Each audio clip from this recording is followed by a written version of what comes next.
everybody, and welcome to this edition of my show. I'm your host, Jack Butler, and this is where we bring you conscious change agents, people who are doing conscious things in the world that make the world a better place, and from a place of depth and inner work. My guest today is Devin Hibbard, is the co-founder and executive director of the global social enterprise Bead for Life. Devin developed a program called Transformation Trade, which helps women earn through paper jewelry making and then graduate to develop their own sustainable businesses. We're going to be digging into that. Devin and Bead for Life have been featured on the Today Show, Nick Kristof's New York Times column, and Vanity Fair. And Bead for Life is in the process of launching a global scale-up of their entrepreneurial training for the ultra-poor, and will, by the year 2025, hopefully have reached 1 million women with their training. Devin, great to have you on the show. So glad to be here. So this is exciting because we don't really know each other, and I'd love to get to know you some more. And so I wondered if we could just start by hearing a little bit about your journey into doing what you do, and particularly if there's maybe one or two kind of inflection points or realizations on your journey that had you think that social enterprise is the kind of the way to focus your life energy. Well, there's a couple key moments that I can think of. One was not even a moment, but the way that I was raised, my parents met in the Peace Corps. And so from birth, it was instilled in me that to those who receive a lot and have privilege, you have a responsibility to give back. And so that was just who I was and how I thought about the world. But when I was 20 years old, I traveled to Nepal, and I was, as 20-year-olds are, I knew everything, of course, and, was on top of the world. And I got to Nepal, and it was the first time I'd really traveled to a developing country. And I just remember sitting in a car, driving up these amazing river valleys in Nepal, and seeing people plowing rice fields with oxen. And cows wandering through the streets. I'm thinking, whose cows are they? Like, why are these cows here? Whose cows are these? Of course, cows are sacred. And the realization that truly I knew almost nothing about the world, and that all of the assumptions I had had about how the world was and what the norms of the world were not true. And it was so formative that I realized that I had so much to learn. And I think that really framed the rest of my life, of really trying to understand what little pieces I did know, all the things that I didn't know, a humility about the fact that many, many, many people have bits of the truth, and also a desire to explore and recognize that, but also to think about where I had fluency, and really recognizing that part of my work is working right here, where I know the language and the culture and the religion, and that the United States in particular is such a dominant force around the world, that perhaps one of the places that I could be most effective was actually right here at home, helping other people understand that what we think is normal is not actually normal for the vast majority of human beings. Yeah, absolutely. So what's the approach with Bead for Life? I mean, I've been in the sort of social entrepreneurship world for probably over a decade. Yeah. I'm excited about it because I see it as one of the sort of emergent forces in the world as a really, a positive contribution, and harnessing the power of entrepreneurship and business and people's creative talents for something kind of bigger than themselves. Tell us a little bit about your model. Bead for Life, we're kind of an interesting social enterprise because we did not come with a 5-year business plan and a strategy. Yep. We met an impoverished woman living in Uganda. She had learned how to make beads out of recycled paper, but she had no markets. And so instead, she and her 5 children sat in a rock quarry all day and crushed rocks by hand. And just brutal work. And we met her and we bought some necklaces and we went on our way and had no idea that our lives had just changed. But in the days that followed, people kept asking about the beads. And finally we thought, how can there be no markets when every time we put these on, somebody's asking? Right. So we went back. There was 100 women in this community who had all learned how to do this. And we bought a couple necklaces from each woman. And we brought them back to North America and we started telling the story.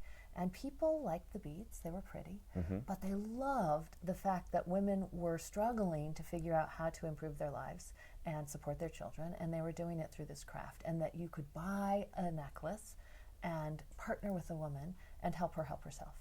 And so between the three of us, there were three of us who co-founded Bead for Life, we had not one day of business experience. Fantastic. Not one day. So we didn't come in and say, how do we sell to Whole Foods or how do we get into Walmart? We thought, we don't know anything about this, but we do know about throwing a really great party, and so let's invite everybody we know, and we'll serve wine, and we'll tell stories, and we'll sell beads. And that model was like brilliant and very successful for us. And what we found is that then synchronicity started to happen, and we started to get some amazing media coverage, and the right people started showing up. And at one point we had to really sit and say, is this our path? Do we want to do this? And we said, we have no idea. We don't know how to do this really, this business thing, selling a product. That's not what we thought we would be doing, but it seems to be what the world is offering to us, and who are we to say no? And so let's say yes. We actually have a phrase, yes to the river. Let's jump in and go with it. And so our model has evolved very organically over the last 10 years.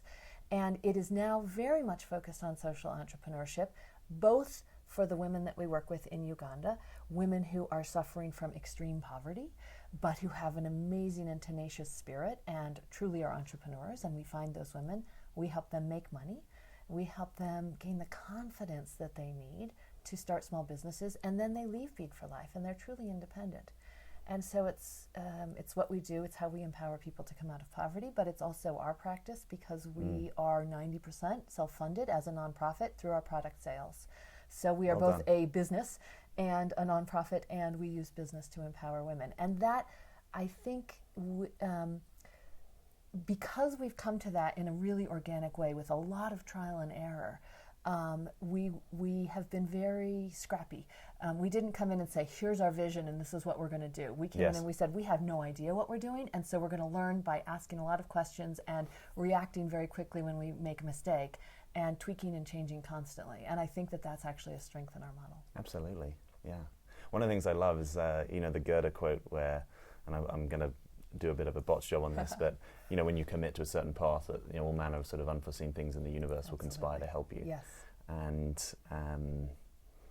I think people sometimes sort of overestimate how many people have the same call to do a particular thing. Do you know what I mean? So I feel like that sense of like, well, we're seeing this as a problem, or we're seeing that there's something we can do, and actually kind of noticing that it's not like everyone else in the world is focused on that thing right now. That's actually important for people to be able to tune into that. And it seems to me that so much of entrepreneurship is about following the impulse, and the skills, the people, the resources, all that stuff can potentially come. One of the great gifts of my job is that I talk to people all the time who tell me what they're doing in the world. Yes. And I'm just humbled by the fact that so many people, even who are not doing this full time, they're sponsoring a this, or they're working with the that, or they have a small project with, and to me that's the point. It's like, everybody do what you can, do something, and within the realm of your influence and what you care about, if all of us step forward and do the thing that we care about, it's synchronistic, and people who put themselves out and say, I'm doing this. Yes. Resources and allies and knowledge and partnerships show up, and it's always felt to me like Bead for Life is way bigger than the sum of its parts. Fantastic. Yeah. So give us a little snapshot of sort of where you are now in terms of global operations, and often in the entrepreneurship world, people want to talk about scale and how to scale effectively. So I'm curious if there are, sort of where you're at in that process, and what are the particular main obstacles for you in being able to do that? We've been working in Uganda for 10 years, and we have almost every year said, how could we serve more people? Should we expand outside Uganda? And very consistently, and I think in a very responsible way, our board has said, no, it's not, to reinvent ourselves in many countries around the world, it's just not the best use of our time and resources. So we've been very conscientious around really honing our model and tweaking our model over time. And we have now 2, I think, amazing programs, one of which is women who come into our program and learn to make beads. And from the money that they earn, start to feed their children and put them in school and improve their homes, but also save to start their own small business. Because at the same time that they are selling beads, they're getting business training, and perhaps most importantly, coaching and mentoring and empowerment and confidence building. Absolutely. Because these are not women who wake up in the morning and say, I'm an entrepreneur. They're really beaten down by society in most ways, living at the margins. And so we find it's not a gap of capital that is preventing them from starting something, it's a gap of confidence. And so it's really helping them believe in themselves and see their own brilliance that is the key cornerstone for them becoming entrepreneurs. Yeah. And do they sell them themselves? The beads?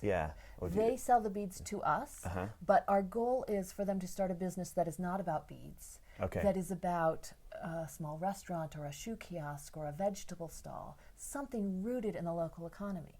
Because in this particular model, after 18 months, we kick them out. They graduate from Bead for Life because we don't want them to depend on us. If we disappear, when we disappear, we want them to still be completely self-sufficient.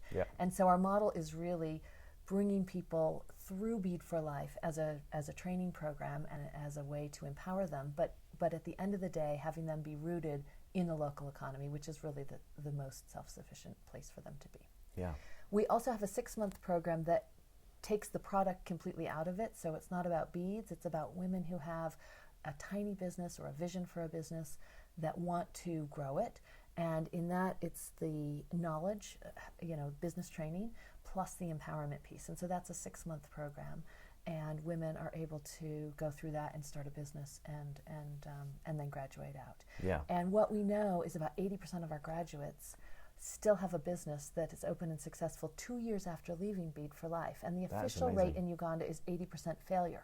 So we've actually taken the poorest of the poor, women who are struggling really every day for survival, and help them shine their brilliance into the world and start businesses, sometimes 2 or 3 businesses, and to really be self-sufficient over the long term. And so that's the model. And now, 10 years in, having gotten years and years of organizations saying, come help us do what you do, or come work with us, partner with us, we really see what the path to scale is. And it is not replicating Bead for Life, many Bead for Lives around the world.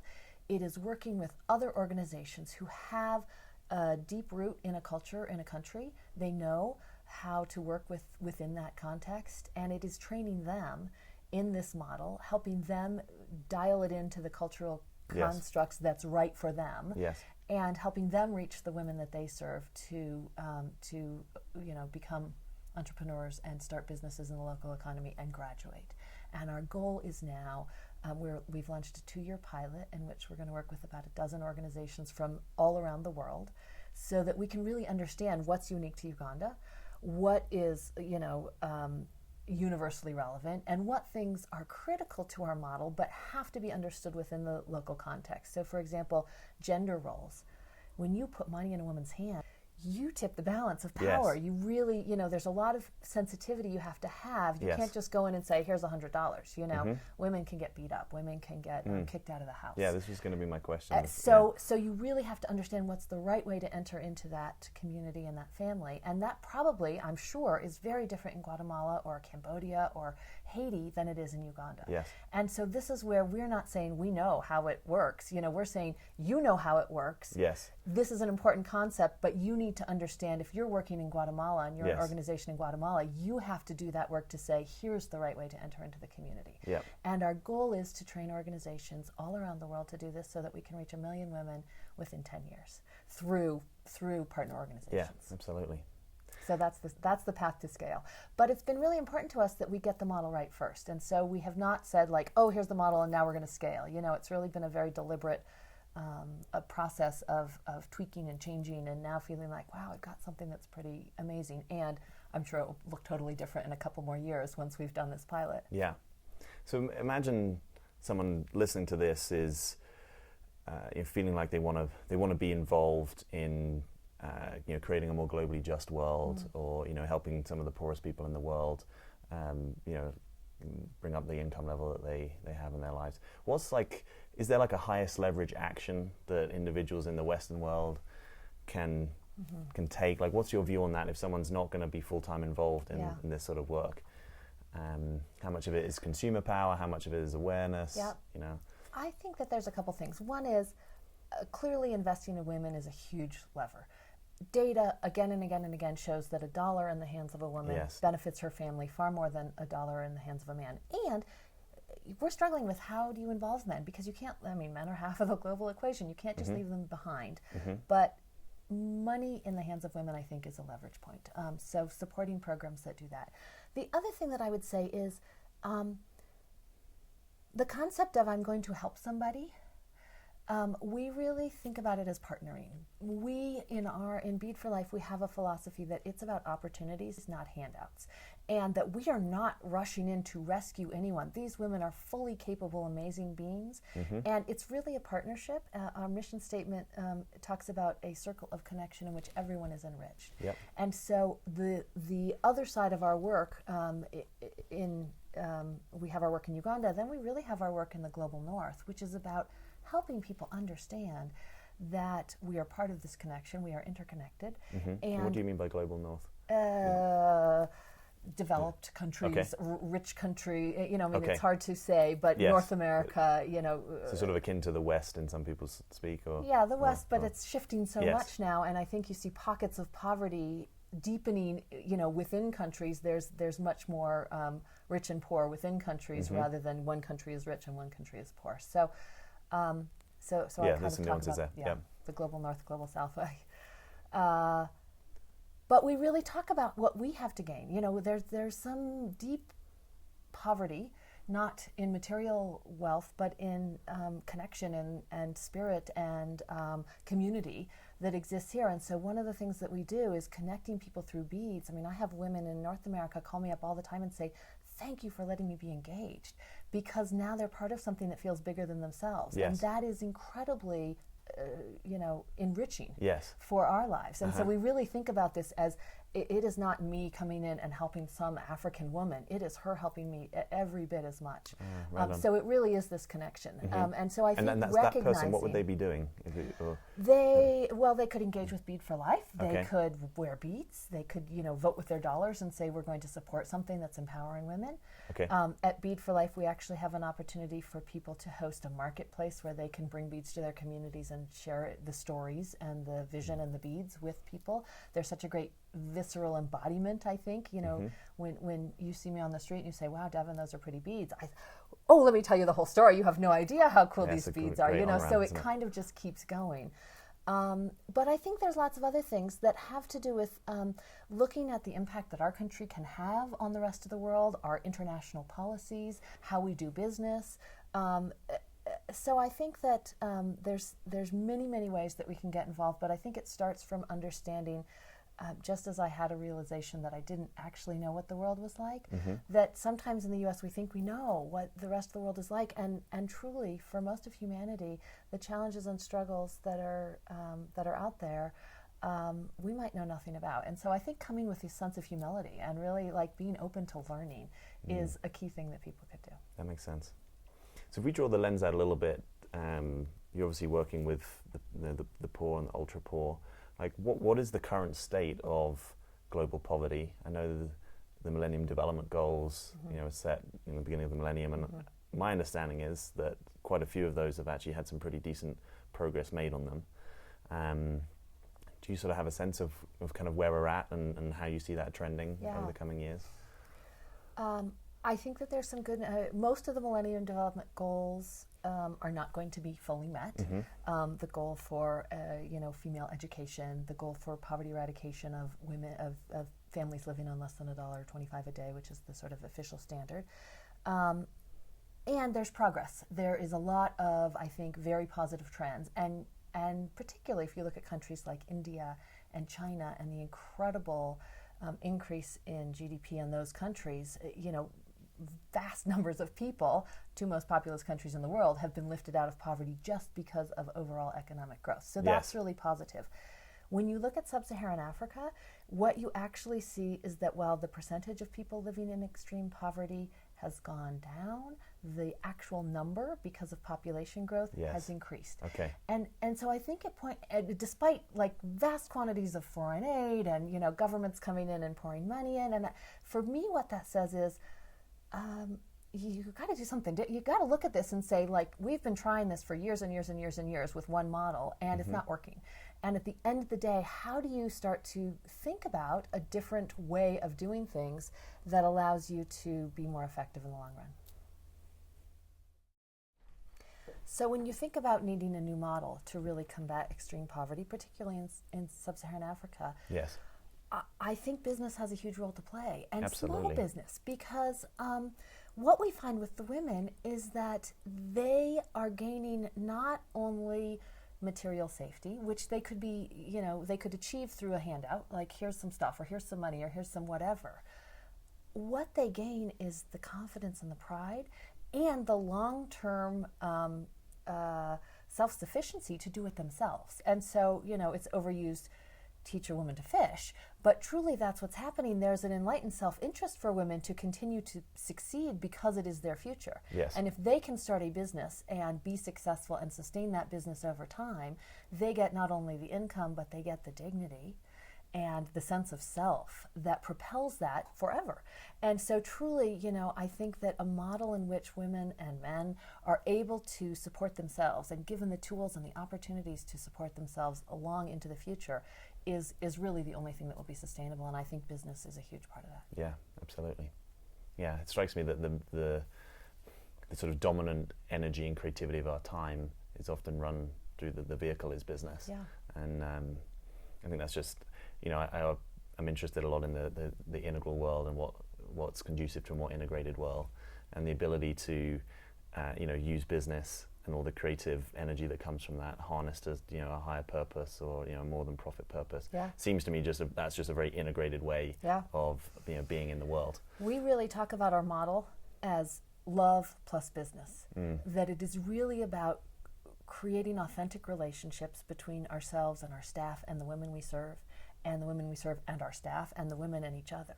We actually have a word that we use. We struggled for years and years because in Uganda there's sort of a very patriarchal society, and so I used to come in and people would say, "Oh, Mama Devin, thank you. I was a baby and you've saved me." And that always felt wrong to me. And in fact, women will get on their knees and I won't shake their hand. I say, "Stand up, please. We're just like, we're sisters, we're equals, we're peers." And so we looked for a word that could replace mama, and we finally came upon coach. And coach is the perfect metaphor because it's somebody who's helping to teach and to instruct, but they're not going to do it for you. They're not going to carry you over the finish line. Yes. And sometimes it's tough love. And you're giving feedback back. And so now the women call Coach Devin. And I call the women Coach Irene or Coach whatever, and the women call each other Coach. And so there's this great circle of everyone is a coach and everyone is a student and learning. And it really has reframed the relationship that gets set up. And so that's the love part. Yes. And then the business part is really practical skills. We talk about marketing and product differentiation and all of that, but we talk about it in a totally practical way. As one of my team members say, if you can't give something to the woman that she can go and use tomorrow, you've lost her.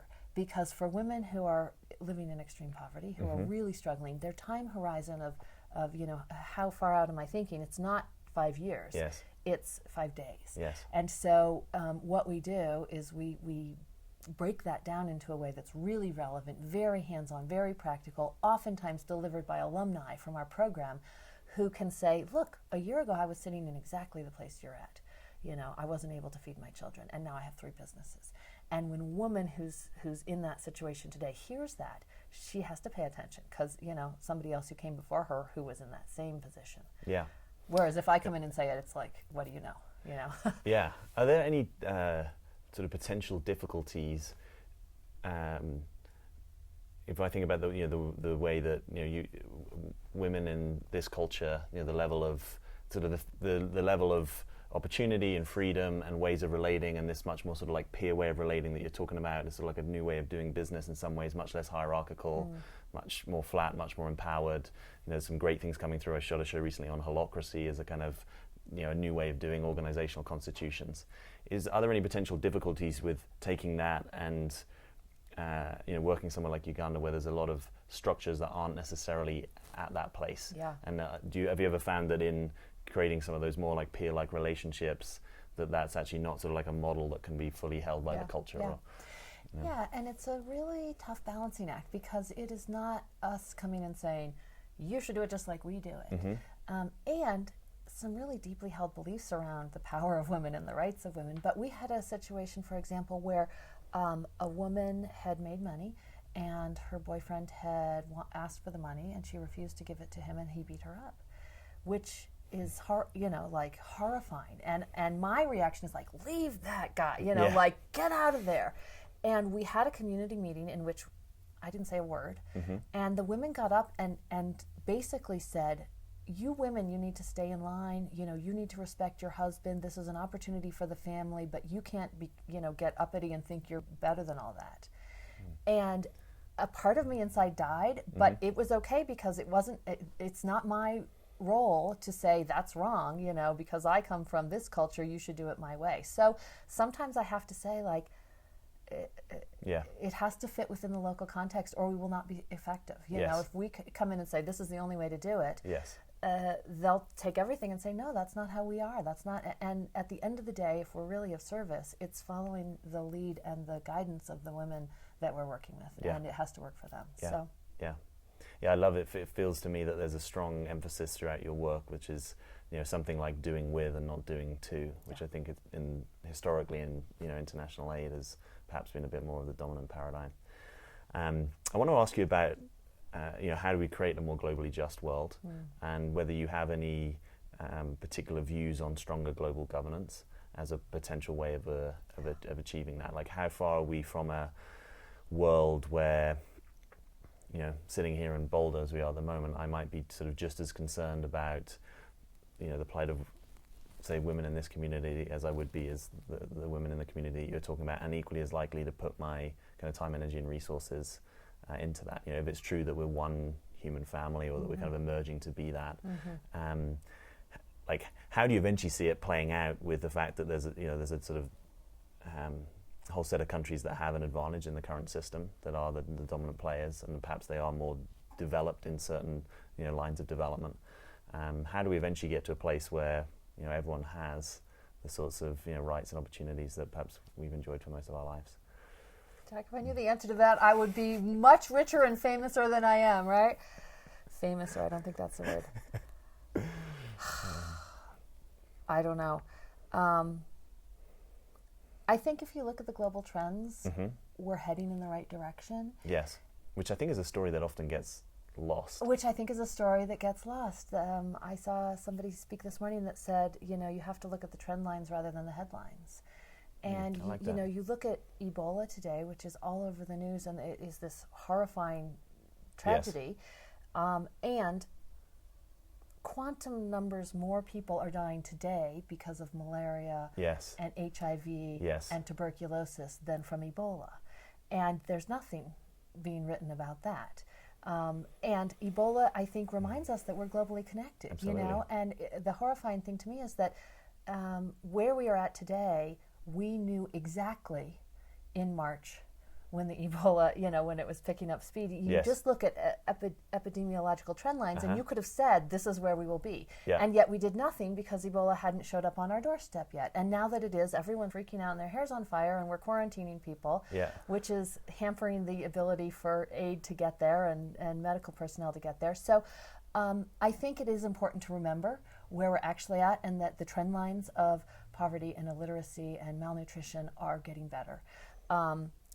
How do we get to that globally just world? I don't know what the answer is. I mean, I think that coming back to everyone doing something, I mean, there are needs here, absolutely. And if that is what you feel called to do, fantastic. People sometimes say, why focus on Uganda? There's problems here. And I say, if you are called to focus on something in your own community, that is fantastic, and I completely support that. Yes. And we actually have a fundraising option where people can sell beads and tell the story, but they can donate 20% back to the nonprofit that they are engaged with, or a local organization, because we believe that all of that work is really critical. I do think that there's an issue around governance and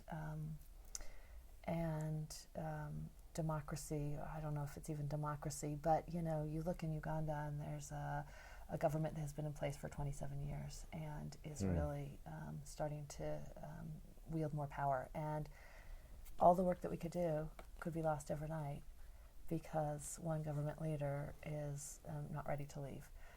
So I think that that's really important, and the power of people to choose their destiny, I do think is important. Whether it's always sort of how we think of democracy in the West and our brand of democracy, or whether there's other ways that it can happen that come from a more local tradition, I don't know. But I think that people having a voice and being able to speak out and guide their destiny is really important. Yeah, absolutely. Yeah, it feels to me that in our lifetimes there's an opportunity for people to experience a more like fully mature democracy, which I don't want to underestimate the importance of people having the right to vote, and it feels like with things like whether it's like fractional ownership of property or crowdsourcing and crowdfunding, YouTube channels and social media platforms, the ability to create content, sort of feels like there's a way that people are being invited to be in the world that is is a sort of more networked, decentralized way of life happening, which is really exciting, I think. Well, and just technology is changing the world. I was in Uganda a couple months ago, and you can pay any bill from your cell phone. And I thought, why can't I do this here? I know that there are some systems now, but it's ubiquitous. That's in Africa as a whole, and India. Half the global population now is able to wire money or transfer money with 3 clicks of their phone. Isn't that amazing? And I think we are so behind here, like why haven't we caught up? But the idea that you can share your voice too with a cell phone from anywhere in the world is pretty phenomenal if you think about the control of information being a really critical way that oppression happens. Yes. Once your entire population owns a phone, you're in trouble as a leader, right? So, I mean, we're going to see change. And, young people in America today, what an incredible generation.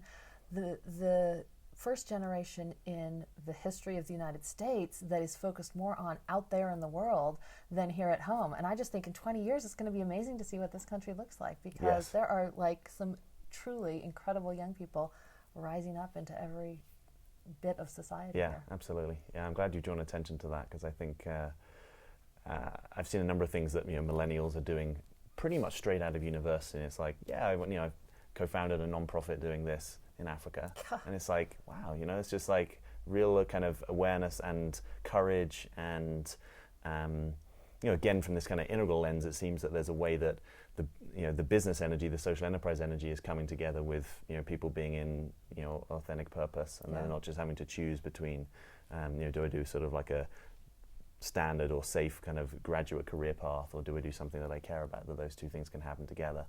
And it's a generation that has some of the lowest levels of institutional membership, so it is a very much like roll our sleeves up and do it, and we kind of trust ourselves to get out there and do it, and I think it's really exciting. Except if you think about decentralized institutions like social media. I mean, well, right? I think it's not like we're all at church Facebook is together. just about to become the biggest nation in the world, right? Right. So it's like the way we gather has fundamentally changed. Yes. What we're a part of, it now happens out here instead of like right here. And this is obviously important. And so I'm really curious to see, how does the connection, I do think people have sort of gotten so far out into like connecting with virtual people, that now we're coming back around to saying like, and we got to sit down and break bread together and laugh and talk and have that human connection as well. Yeah.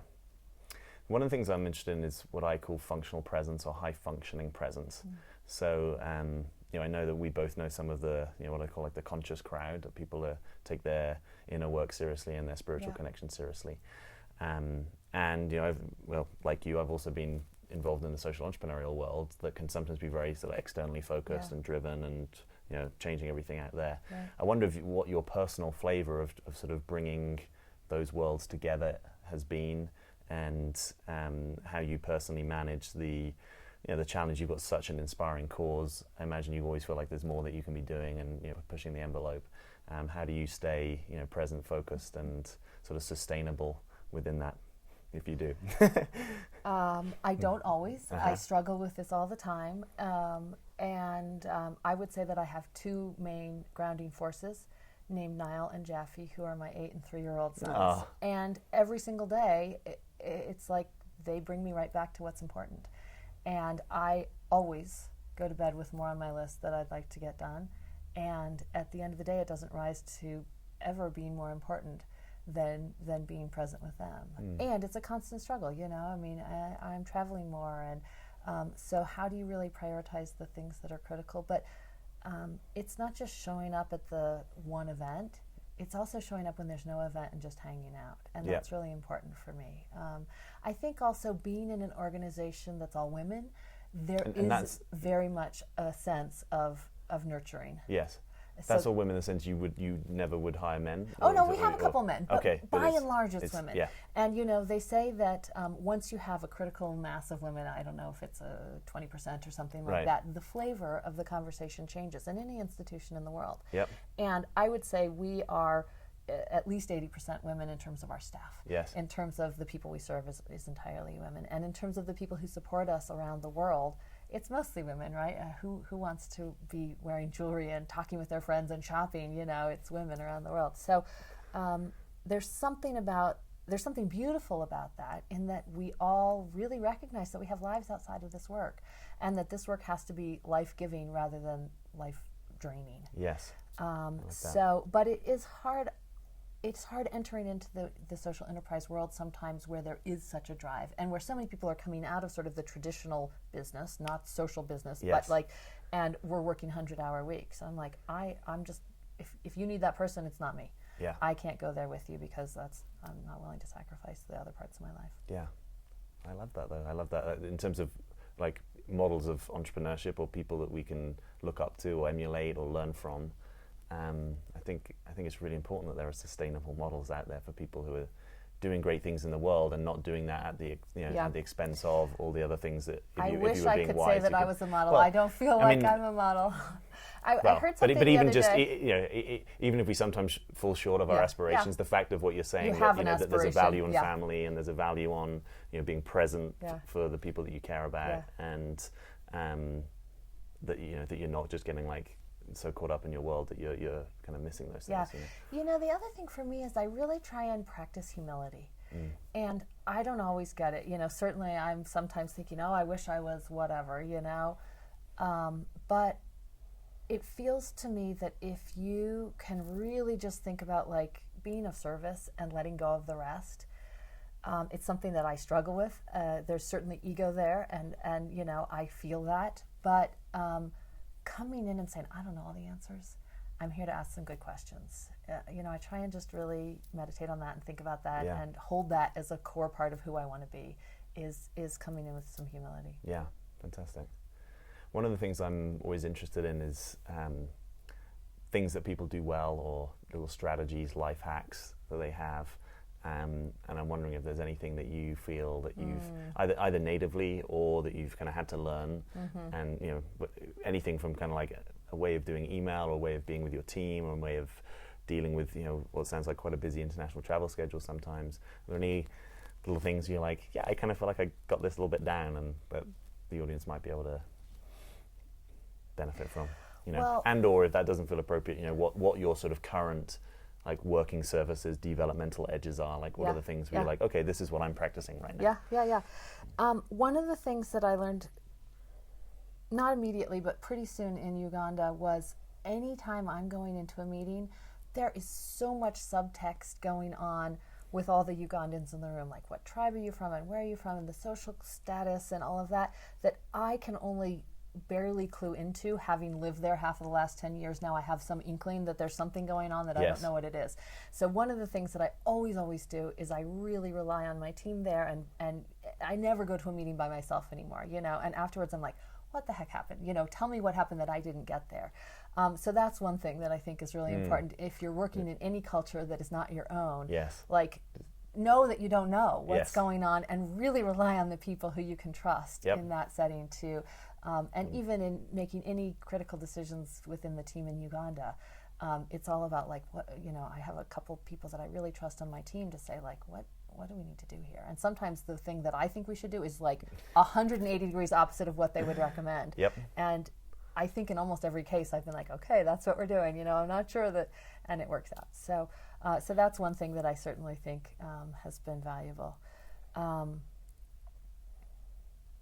My leading edge of development, I think I'm really grappling with being a woman leader and being a woman social entrepreneur and taking my space. I feel like sometimes I am so busy doing the work that I forget to tell anybody about the work. And I think that that's a challenge that women face is being able to effectively promote ourselves and talk about what we're doing and talk about the brilliance that might be there. I want to know 100% for sure that I've tested it 1,000 times before I'm willing to say, hey, this is a cool thing. Right. And I think in the world of business and social entrepreneurship, there's a really amazing mix of evidence and brilliant marketing that are combined, and I got to get better at the brilliant marketing. Yeah. So in the some of the sort of space that I move in the personal growth, human development world, where people have products and audio courses and downloadable guides and so on. People often say it's 20% product, 80% marketing. I think if you have an amazing product, then what you can do when you put real marketing fiber behind that is potentially pretty potent. Sometimes, but I've seen a lot of people who have amazing work on the ground that nobody's ever heard of because they're not out there. They're doing the work, and so I think that's right. I got to get closer to 80%. Well, a lot of people are interested in Steve Jobs, for example, Yeah. and I think basically the two things that he stayed very close to when he was at Apple is the sort of product innovation and marketing, and I think everything else was probably not too much of his responsibility. Right. Yeah.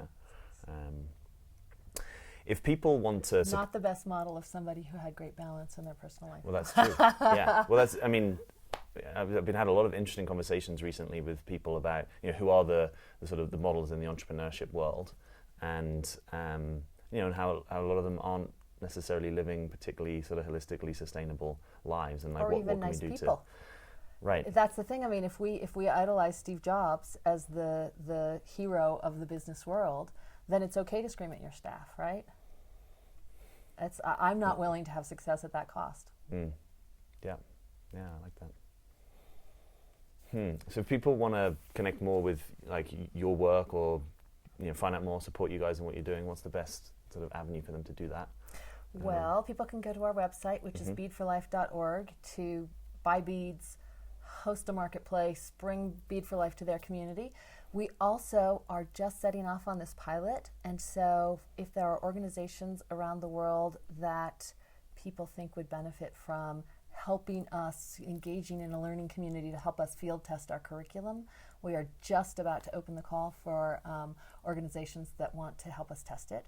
So for people out there who know, like, oh my God, there's a terrific group in wherever that works with poor women, extremely poor women, that might bring an entrepreneurial training program and a graduation model into their work, then we'd love to hear from them as well. Fantastic. Yeah.